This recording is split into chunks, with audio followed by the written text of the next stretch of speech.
A very warm welcome to all of you. नमस्कार, मैं हूं आपके साथ भावना शर्मा और आप सभी का एक बार फिर से बहुत स्वागत है। आप जानते हैं कि इस चैनल पर बहुत सारे टॉपिक्स के बारे में हम बात करते हैं और मेरी यही कोशिश रहती है कि आप तक सही जानकारी, सही इन्फॉर्मेशन पहुंच पाए।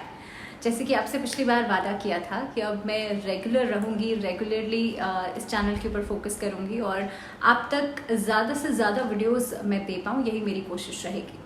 सो अगर आपके दिमाग में भी कोई ऐसा टॉपिक है जो आप चाहते हैं कि मैं बनाऊं जिस पर वीडियो, तो आप नीचे कमेंट बॉक्स में कमेंट कर सकते हैं, सजेशंस दे सकते हैं आपने। बहरहाल वीकली प्रेडिक्शंस का वीडियो बहुत जल्द शुरू होगा, मोस्ट प्रॉब्ली इस हफ्ते से शुरू हो जाएगा।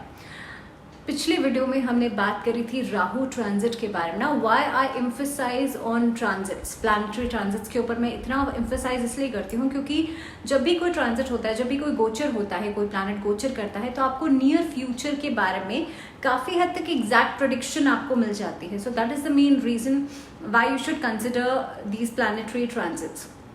अब पिछले वीडियो में हमने बात करी थी राहु ट्रांजिट के बारे में, जो इस बार हो रहा है 12 अप्रैल को। राहु भी एक तरीके का स्लो मूविंग प्लैनेट माना जाता है आफ्टर सैटर्न। जैसे कि आप जानते हैं कि शनि जो है वो 29 सालों में एक बार ट्रांजिट करते हैं, इसी तरह से राहु जो है वो भी काफ़ी स्लो मूविंग है, 1.5 साल में एक बार ट्रांजिट करते हैं। नाउ 2022 में ये ट्रांजिट हो रहा है 12 अप्रैल को। जैसे मैंने आपसे बताया था पहले भी कि 2022 में अप्रैल के महीने में बहुत सारे ट्रांजिट्स होंगे। The one is Jupiter transit, Saturn, Rahu Ketu transit करेंगे और भी कई सारे प्लैनेट्स ट्रांजिट करेंगे। उसके बारे में हम अलग से वीडियोस में बात करेंगे, बट इस वीडियो में हम मेनली बात करेंगे लीब्रन से लेकर के पाइसेंस तक, क्योंकि एरीज टू वर्गो ऑलरेडी पिछले वीडियो में हो चुका है। अब इस वीडियो में हम बात करेंगे तुला राशि वाले लोगों से लेकर के मीन राशि वाले लोगों के लिए कैसा रहेगा ये गोचर। अब राहु का ट्रांजिट अगर मैं लीब्रन्स के लिए बात करती हूँ तो सबसे पहले अगर हम शुरुआत करते हैं अप्रैल के महीने तक, तो अभी तक आपके लिए अष्टम भाव में गोचर कर रहा था और अष्टम भाव में गोचर कहीं ना कहीं पे इलीगल एक्टिविटीज से पैसा मिल रहा होगा, या आप चाहें या ना चाहें आप हो जा रहे होंगे, इस तरह की एक्टिविटीज में आपका इन्वॉल्वमेंट हो जा रहा होगा। तो इस तरह की चीजों से आपको पैसा जो है वो आ रहा होगा। आपको इस दौरान बहुत हद तक कोशिश करनी चाहिए थी कि आप लोग ऐसी सिचुएशन से दूर रहें, क्योंकि अब तक भी अगर हो चुका है ये चीज तो आपको उसका पे ऑफ बहुत ज्यादा करना पड़ जाएगा। This is the one point, क्योंकि अष्टम भाव में राहु जो है आपको इलीगल एक्टिविटीज की तरफ आसपास इन्वॉल्वमेंट जो है वो करा देता है। दूसरी बात ये है आपके लिए इस अवधि में काफ़ी हद तक ये चीज़ पॉसिबल हुई होगी कि ट्रैवलिंग प्लान्स बहुत ज़्यादा बने होंगे, लोगों से बिना वजह का कॉन्फ्लिक्ट्स ज़्यादा रहे होंगे। नाउ अब 12 अप्रैल को आपके लिए ट्रांजिट करेगा सप्तम भाव में। 7th house is the house for partnerships and the house for spouse. शादीशुदा जीवन के लिए, पार्टनरशिप्स के लिए ये हाउस माना जाता है। आपके लिए जब ये ट्रांजिट होगा 12 अप्रैल के बाद से, आप देखेंगे अचानक से आपके मैरिज के बीच में कॉन्फ्लिक्ट्स आना शुरू हो जाएंगे। बिना वजह के छोटी मोटी बातों को लेकर के लड़ाई झगड़े, मिसअंडरस्टैंडिंग्स जो है वो हो सकती हैं। जैसे दूसरी चीज मैंने कहा, पार्टनरशिप्स को भी रिप्रेजेंट करता है 7th हाउस। सो आपकी अगर आप पार्टनरशिप में कोई काम कर रहे हैं तो पार्टनर्स के साथ छोटी छोटी बातों को लेकर के वाद विवाद की स्थिति जो है वो बन सकती है।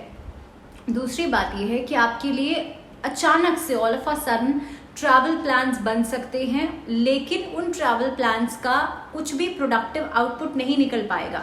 तो दो चीज़ें बहुत ज़्यादा आपको ध्यान में रख करके चलनी है। पहली चीज़ तो लोगों के साथ वाद विवाद में नहीं पड़े। When you know that you have a bad phase, when you know that मैं ये नहीं कह रही हूँ पूरा टाइम खराब रहेगा, बट बीच बीच में सिचुएशंस इस तरह की आ सकती हैं कि ऐसे होने के चांसेस बन जाएंगे। So when you know that आपको थोड़ा सा एहतियात बरतनी है तो आप कुछ चीज़ों पर फोकस करके चल सकते हैं। पहली चीज़, किसी के साथ आपको लड़ाई झगड़े में नहीं पड़ना है। दूसरी इंपॉर्टेंट बात यह है कि आपको इस अवधि में किसी के ऊपर ब्लाइंड फेथ नहीं करना है। कोई भी डॉक्यूमेंट साइन कर रहे हैं, बिना पढ़े इस डॉक्यूमेंट्स को साइन नहीं करना है। थर्ड थिंग इज कि इस अवधि में आप लोगों को किसी को पैसा उधार नहीं देना है, या अगर देना भी चाहते हैं तो कोशिश कीजिएगा सैटरडे एंड ट्यूसडे को आप लोग अवॉइड करें। दूसरी बात यह है कि इस समय के बीच में आप लोग अपने स्पाउस की हेल्थ का भी बहुत ज़्यादा ध्यान रखेंगे और उनकी वजह से आपकी मानसिक चिंताएं बढ़ सकती हैं, इस चीज़ का भी ध्यान रखना है। तो उपाय के रूप में हम बात करेंगे कि उपाय आप क्या कर सकते हैं, लेकिन उससे पहले कोशिश ये कीजिएगा कि ट्रैवल प्लान्स वहीं पर ही बनाएं जहां पर आपको ये पता हो कि हाँ यहाँ आपका काम है। और मे बी अगर आप घूमने फिरने जा रहे हैं तो उस सिचुएशन के अंदर अपने बजट को ध्यान में रखिएगा, क्योंकि एक्सपेंसेस जो है वो बढ़ सकते हैं।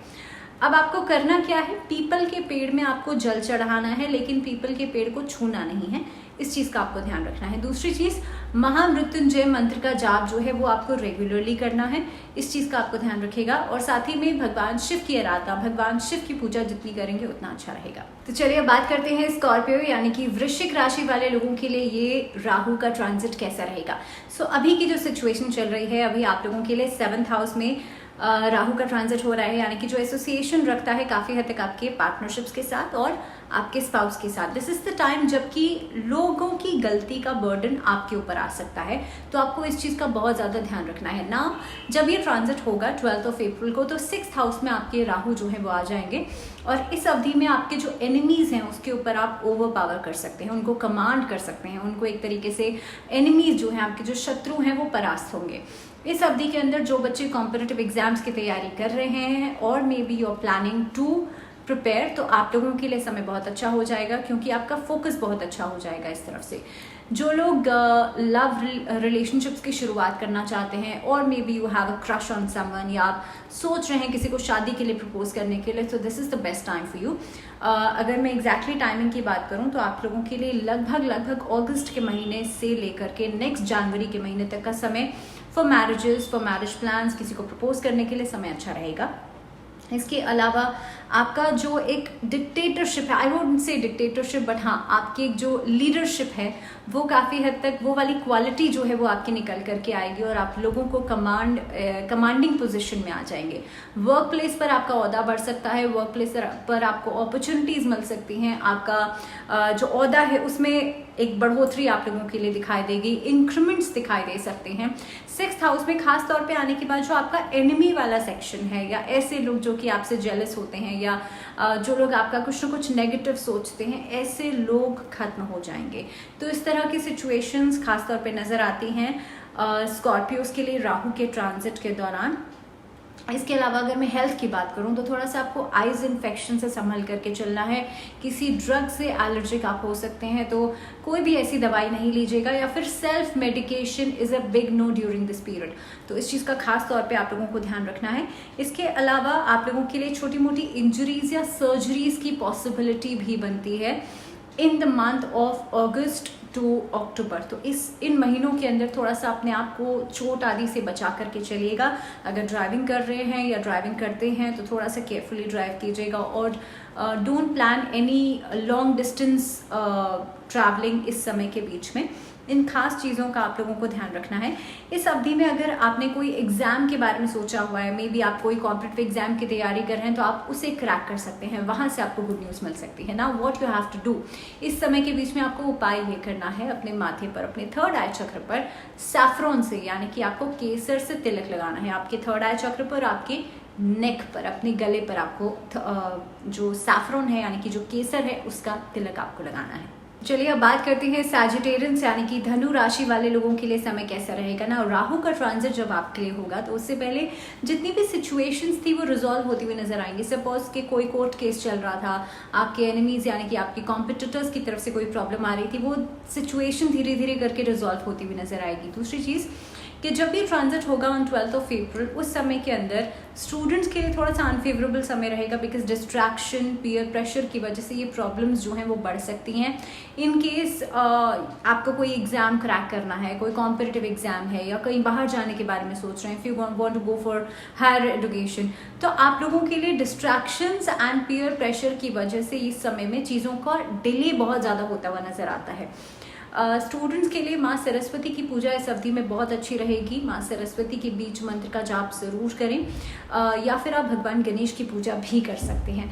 इसी के साथ साथ रोमांटिक रिलेशनशिप्स में जो लोग हैं उन लोगों के लिए बहुत अच्छा समय होगा। इस अवधि में आपके रिलेशनशिप्स के अंदर पैशन बढ़ जाएगा, थोड़ा सा एक लव वाला फैक्टर जो है वो बढ़ेगा। इनफैक्ट जो लोग ऑलरेडी रिलेशनशिप में हैं उनके लिए चांसेस बनते हैं कि वो कमिटेड हो जाएं रिलेशनशिप के अंदर, और मे बी आप अपने पार्टनर्स को फॉर मैरिज प्रपोज कर दें। इस तरह की सिचुएशंस जो हैं वो नज़र आती हैं। आप लोगों के लिए कंसंट्रेशन इश्यूज हो सकते हैं, या किसी भी सब्जेक्ट की जिसमें आप दिलचस्पी रखते हैं उसमें लेस नॉलेज होने की वजह से लोगों के सामने कहीं ना कहीं पे आपकी गलतियां जो हैं वो सामने आ सकती हैं। तो कुछ ऐसी चीज़ों को ध्यान में रखिएगा कि जिस भी चीज़ पर आप बोल रहे हैं एज अ स्पीकर, और मे बी योर आप किसी के सामने अपनी नॉलेज दिखा रहे हैं या बता रहे हैं, पूरी इन डेप्थ नॉलेज होने के बाद ही किसी चीज़ को आप कहीं पर कहिएगा, क्योंकि ऐसी सिचुएशन के अंदर आपकी सामने वाले के इस तरह की सिचुएशंस बिल्कुल बनती हुई नज़र आती हैं दैट कम नॉलेज होने की वजह से या इन डेप्थ नॉलेज नहीं होने की वजह से ये सिचुएशंस बन जाए। इसके अलावा रिलेशनशिप्स आपके लिए बढ़िया रहेंगे। हॉबीज़ और आपके इंटरेस्ट को आप अग्रेसिवली इस समय पर फॉलो करेंगे, और ख़ास तौर पे इस अवधि में आप अपनी हॉबीज़ की वजह से काफ़ी हद तक अर्निंग कर सकते हैं। और मे बी जिन लोगों की डांसिंग स्किल्स बहुत अच्छे हैं, म्यूज़िक में दिलचस्पी रखते हैं, आप लोग अपनी हॉबीज़ को एज अ करियर चूज़ कर सकते हैं। फाइनेंशियल गेन्स होते हुए नज़र आते हैं, और ख़ास तौर पे अगस्त के बाद कोई नया काम शुरू कर सकते हैं। और मे बी जिन लोगों का खुद का सेटअप है, खुद का बिजनेस है, आप लोग उसी को एक्सपैंड करने के बारे में सोच सकते हैं। उसी में फिर से और एक्सपेंशंस, इन्वेस्टमेंट्स या री इन्वेस्टमेंट्स के बारे में सोचा जा सकता है। पार्टनरशिप अगर करने के बारे में सोच रहे हैं आप लोग, तो आप लोग कोशिश कीजिएगा सितंबर ऑनवर्ड्स करें। हेल्थ को लेकर के थोड़ा सा एहतियात बरतिएगा, खासतौर पे मानसिक चिंताएं, आप बहुत ज़्यादा एंग्जाइटी, स्ट्रेस अगर लेते हैं तो इसको थोड़ा सा दरकिनार करके अपने करियर में आगे फोकस बनाइएगा। करना आपको ये है, ओम मंत्र का चांटिंग नियमित रूप से ज़रूर करें। जब आप ओम मंत्र का चांटिंग करते हैं तो आपका 7 सेकंड के लिए लेफ्ट और राइट ब्रेन बैलेंस होता है, आप एक शून्य में जाते हैं, और उस समय पर आपकी ऐसी स्थिति में आपका जो एंग्जाइटी है, आपका जो स्ट्रेस है वो खत्म हो जाता है। Try to wash your feets in the night. रात के समय अपने पैरों को धो करके सोइएगा, क्योंकि जब राहु का समय आता है, राहु की कहीं ना कहीं पे गलत समय होता है, तो ऐसी स्थिति के अंदर पैरों को धोना रात के समय बहुत ज़्यादा ज़रूरी हो जाता है, क्योंकि उससे आपका एंग्जाइटी, आपका स्ट्रेस खत्म हो जाता है। जितनी भी नकारात्मक ऊर्जा होती है वो खत्म हो जाती है। ग्रह दशा जो है, अगर कोई खराब ग्रह दशा चल रही है वो खत्म होती है। तो ये सारी चीज़ें इससे खत्म होंगी। इस तरह के सॉल्यूशंस आप जरूर फॉलो कीजिएगा। बात करते हैं कैप्रिकॉर्न से, यानी कि मकर राशि वाले लोगों के लिए समय कैसा रहेगा ना। राहु का ट्रांजिट जब आप लोगों के लिए होगा, सो अप्रैल से पहले सारी क्रिएटिव चीजें जो है वो आपके सामने रहेंगी, बिकॉज 5th हाउस में ट्रांजिट कर रहा था, और उसके बाद अप्रैल के बाद 4th हाउस में ट्रांजिट करेंगे, जो कि मदर का हाउस, सुख का भाव भी माना जाता है ना। जब 12th ऑफ अप्रैल के बाद मदर के हाउस में राहु आएगा, उस अवधि में आप देखेंगे मदर की हेल्थ थोड़ी सी डिस्टर्ब हो सकती है, और मे बी उनके लिए कोलेस्ट्रॉल को लेकर के, हार्ट को लेकर के, ब्लड प्रेशर को लेकर के समस्याएं जो हैं वो बढ़ सकती हैं। थोड़ा सा इस स्थिति को लेकर के एहतियात ज़रूर बरतिएगा। आप लोगों के लिए भी मानसिक चिंताएं उस अवधि में बढ़ सकती हैं। दिस इज़ द टाइम जब आप अपने घर के लिए लैविश चीज़ों की खरीदारी करेंगे, लग्जरियस चीज़ों की खरीदारी करेंगे, खुद पर खर्चा करेंगे, घर पर खर्चा करेंगे, घर का रेनोवेशन आप प्लान कर सकते हैं। So this is the time for these things. दूसरी चीज़ ये है कि इस अवधि के अंदर घर में थोड़ा सा आपके दूसरे लोगों के कॉन्फ्लिक्ट्स की वजह से, और मे बी दूसरे फैमिली मेम्बर्स के कॉन्फ्लिक्ट्स की वजह से आपकी मानसिक स्थिति पर इसका असर ज़रूर पड़ेगा। आपकी चिंताएं बढ़ सकती हैं। दूसरे लोगों के साथ छोटी मोटी बातों को लेकर के कहा सुनी बढ़ सकती है। बहुत फ्रीक्वेंटली ये चीज़ जो है वो देखी जा सकती है। हेल्थ इश्यूज़, खासतौर पर डाइजेस्टिव इश्यूज़ आप लोगों के साथ होते हुए नज़र आते हैं फ्रॉम द मंथ ऑफ लगभग 15 अगस्त से लेकर के लगभग अक्टूबर के महीने तक डाइजेस्टिव सिस्टम से जुड़ी हुई प्रॉब्लम्स जो है वो परेशान कर सकती हैं।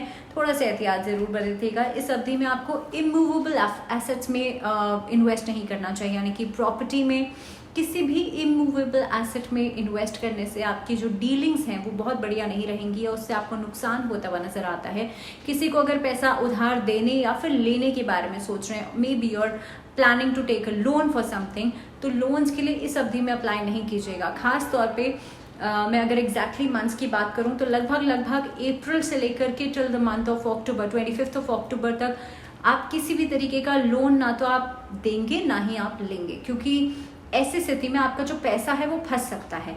तो इन सब चीज़ों का ध्यान रखिएगा। बट स्टूडेंट्स के लिए समय अच्छा रहेगा, आप लोगों का जो फोकस है वो बढ़ेगा। खास तौर पे आपकी जो नॉलेज है उसके ऊपर आप ध्यान देंगे। छोटी मोटी ट्रैवलिंग्स होती हुई नजर आती हैं बट वो प्रोडक्टिव रहेंगी। हेल्थ आपकी अक्टूबर के बाद धीरे धीरे करके ग्रेजुअली बेहतर होना शुरू हो जाएगी। जिन लोगों के लिए रिलेशनशिप प्रॉब्लम्स अभी तक आ रही थी, रिलेशनशिप इश्यूज जो है वो खत्म हो सकते हैं, मैरिज इश्यूज खत्म हो सकते हैं, आपस में तालमेल बहुत अच्छा बनता हुआ नजर आएगा। राधा कृष्ण की पूजा इस अवधि में जरूर कीजिएगा और सैटरडे वाले दिन आप बहते जल में, बहती नदी में नारियल प्रवाह जरूर कीजिएगा। ये आपको कोशिश करना है कि 21 सैटरडेज करना है। अगर 21 नहीं कर सकते तो 11 शनिवार जरूर कीजिएगा। राहु की वजह से जितनी भी दिक्कतें हैं ये सभी खत्म होंगी। तो बात हो गई अब एक्वेरियंस यानी कि कुंभ राशि वाले लोगों के लिए राहु का ट्रांजिट क्या कुछ लेकर के आएगा। और एक्वेरियंस के लिए जहां तक अभी यानी कि पहले 4 महीनों की बात थी, till the month of April, from January to April 2022, आपके लिए प्रॉपर्टी के गेन्स आपको हुए होंगे या फिर कहीं ना कहीं पे इस तरीके से आपको लाभ जरूर हुआ होगा। दूसरी चीज, क्योंकि अभी तक 4th हाउस में था और अब 12th ऑफ अप्रैल के बाद 3rd हाउस में जो कि पराक्रम भाव है वहां पर आ जाएगा। तो इससे पहले तक स्टूडेंट्स जो कि अपने एकेडमिक्स में जिनको डिफिकल्टी आ रही थी, पढ़ाई लिखाई में डिफिकल्टी आ रही थी, अचानक से आपके डिफिकल्टीज जो है वो धीरे धीरे करके सेटल डाउन होंगी। दूसरी बात यह है कि इस अवधि में अगर कोई भी क्रॉनिक इलनेस थी उसमें धीरे धीरे रिकवरी का फेज जो है वो नजर आता है। थर्ड थिंग इज कि आप लोगों के लिए 12th ऑफ अप्रैल के बाद जब 3rd हाउस में पराक्रम भाव में राहु आ जाएंगे तो आपकी विल पावर बहुत बढ़िया हो जाएगी।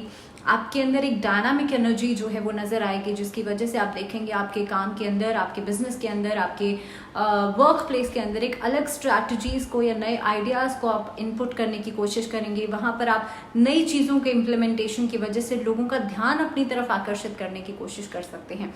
So this is the phase जिसमें कि आपका अगर कोई नया काम शुरू करने का इरादा है तो आप कर सकते हैं। If you want to change your job तो आपको बेहतर तरीके के ऑप्शंस या अपॉर्चुनिटीज जरूर मिलेंगी। ट्रैवलिंग प्लान्स बन सकते हैं।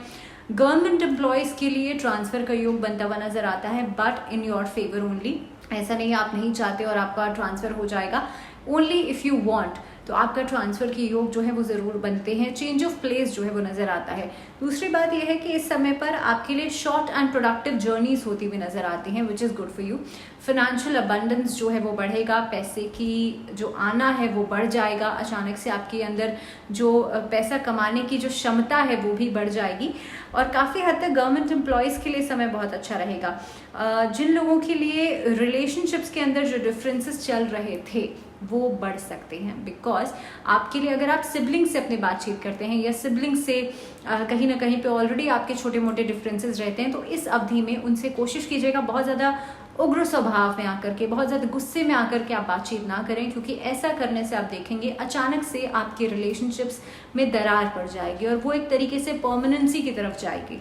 तो कोशिश ये कीजिएगा जिसके साथ भी आप बात कर रहे हैं, खास तौर पे अपने फैमिली मेम्बर्स, अपने क्लोज ब्लड रिलेशंस के अंदर आप बहुत ज़्यादा प्यार से, बहुत संयम से, बहुत पेशेंस के साथ आप बातचीत करें। दिस इज द टाइम जिसमें कि आप अपनी फिटनेस के ऊपर, अपनी फिजिकल हेल्थ के ऊपर बहुत ज़्यादा ध्यान रखेंगे और आप काफ़ी हद तक आपकी फिटनेस जो है उसे आप इम्प्रूव करेंगे। Now if you want financial stability in your life, पहली बात तो माँ लक्ष्मी की पूजा नियमित रूप से ज़रूर करें। एक चांदी का सिक्का, चांदी का कॉइन अपने वॉलेट में ज़रूर रखें so that it will bring financial prosperity and success in your life. बाइसेंस के लिए कैसा रहेगा 2022 अप्रैल के बाद का समय यानी कि राहु का ट्रांजिट। नाउ अगर मैं पहले 4 महीनों की बात करूं तो आप लोगों के लिए इस समय काफ़ी हद तक फन फिल्ड रहा, ट्रैवलिंग प्लान्स किए एंड हालांकि स्टूडेंट्स के लिए बहुत सेंट्रिक नहीं रहा है एकेडमिक्स को लेकर के, या स्टूडेंट्स के लिए आपका राइटिंग पेस में ज़रूर वो स्लो डाउन हुआ होगा, छोटी छोटी केयरलेस मिस्टेक्स आप लोगों ने की होंगी, but after the month of April, after the month of 12th of April आपके लिए समय क्या कुछ बदलाव लेकर के आ रहा है। पहली चीज़ तो आपको थोड़ा सा हार्ड वर्किंग होना पड़ेगा, थोड़ी सी मेहनत ज़्यादा करनी पड़ेगी। अब इस सिचुएशन में आप अपने करियर में अगर कोई खासा मुकाम हासिल करना चाहते हैं, अपने करियर में फाइनेंशियल ग्रोथ चाहते हैं, पैसे को लेकर के तंगी है, तो आपको एक्स्ट्रा एफर्ट जरूर डालना पड़ेगा, कुछ ना कुछ एक्स फैक्टर जरूर इंक्लूड करना पड़ेगा। एकेडमिक्स को लेकर के भी थोड़ा सा आपको खुद से मेहनत जब तक नहीं करेंगे, जब तक दूसरों के ऊपर डिपेंडेंसी रखेंगे तब तक रिजल्ट्स हाथ में नहीं आएंगे, या अगर किस्मत के भरोसे चलेंगे तो रिजल्ट्स हाथ में नहीं आएंगे। You have to work hard. दूसरी बात यह है कि इस अवधि के अंदर मदर के साथ छोटी छोटी बातों को लेकर के क्वारल्स, लड़ाई झगड़े, वाद विवाद जो है वो बढ़ सकते हैं। मदर की रिस्पेक्ट करना is the only way out कि आप इस अवधि में अपनी बैड लक को या अपने साथ होने वाली जो अप्स एंड डाउन है उसे आप खत्म कर सकते हैं। मदर को रिस्पेक्ट जरूर करें, मदर के साथ कोई भी ऐसा अपशब्द नहीं कहें या उनके दिल को नहीं दुखाएं। इस चीज़ का आपको खास तौर पर ध्यान रखना है ड्यूरिंग दिस पीरियड। दूसरी बात, इस अवधि में आपका खास तौर पे आपका थ्रोट और आपका टीथ्स, ये दो चीज़ें इफेक्ट होंगी। खास तौर पे बहुत ज़्यादा ठंडा पानी, बहुत ज़्यादा जो बदलते मौसम के अंदर इन चीज़ों का सेवन करना, उसे अवॉइड कीजिएगा। दांतों का ध्यान ज़रूर रखिएगा, टीथ्स का ध्यान ज़रूर रखिएगा during the time of August to November. इस अवधि के अंदर आप लोग देखेंगे एक्सपेंडिचर अचानक से बढ़ सकते हैं, अचानक से किसी के लॉस की वजह से कुछ खर्चा हो सकता है। एनिमीज आपको ओवर पावर करने की कोशिश कर सकते हैं। देयर मे बी चांसेस कि आपके जो ओपोनेंट्स हैं या जो आपके कॉम्पिटिटर्स हैं या जो आपको ऑपोजिशन में लोग हैं वो आपके ऊपर बिना वजह का कुछ प्रेशर जो है वो डाल सकते हैं। ड्यूरिंग दिस पीरियड मीन राशि वाले लोग बहुत ज़्यादा डिप्लोमेटिक होने की कोशिश करेंगे और डिप्लोमेसी होने की वजह से लोग आपको मिसअंडरस्टैंड भी कर सकते हैं। सो रिलेशनशिप्स के अंदर जहाँ पर आपके सही शब्दों की ज़रूरत है वहाँ शब्दों का चयन सोच समझ कर करें and try to avoid diplomacy. जहाँ पर स्ट्रेट अवे बात कहनी चाहिए वहाँ स्ट्रेट अवे बात कहिए, डिप्लोमेसी को अवॉइड कीजिएगा। So this is the time जब मीन राशि वाले लोग जो हैं वो थोड़ा सा संभल करके चलेंगे, थोड़ा सा एहतियात बरत करके चलेंगे तो अच्छा रहेगा। हालांकि स्टूडेंट्स के लिए धीरे धीरे जो समय है वो उसमें बदलाव दिखाई देगा।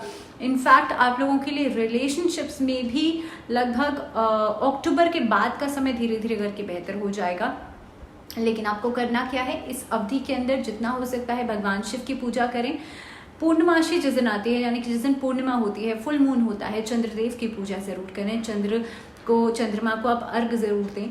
दूसरी बात यह है कि इस अवधि के अंदर जितना हो सकता है try to use silver utensils, जो चांदी के बर्तन होते हैं। अगर इनकेस आपके पास नहीं है या आप अफोर्ड नहीं कर सकते तो आप कोशिश करें स्टील के पात्र में आप खाना खाएं। जो वैसी वाली क्रॉकरी होती है उसे आप अवॉइड करें, ग्लास के उसके बर्तन आप अवॉइड करें। लेकिन चांदी के अगर पॉसिबल आपसे हो पाता है तो चांदी का बर्तन, या सिर्फ आप ट्राई टू हैव मिल्क, छोटे से ग्लास में आप मिल्क ले लीजिए, दूध का सेवन कर लीजिए चांदी के ग्लास में, उससे भी काफ़ी हद तक ये इफेक्ट जो है वो खत्म होगा। तो ये कुछ चीज़ें हैं जिसका आपको ध्यान रखना है। किस किस समय पर ध्यान रखना है ये आपने ऑलरेडी जान लिया।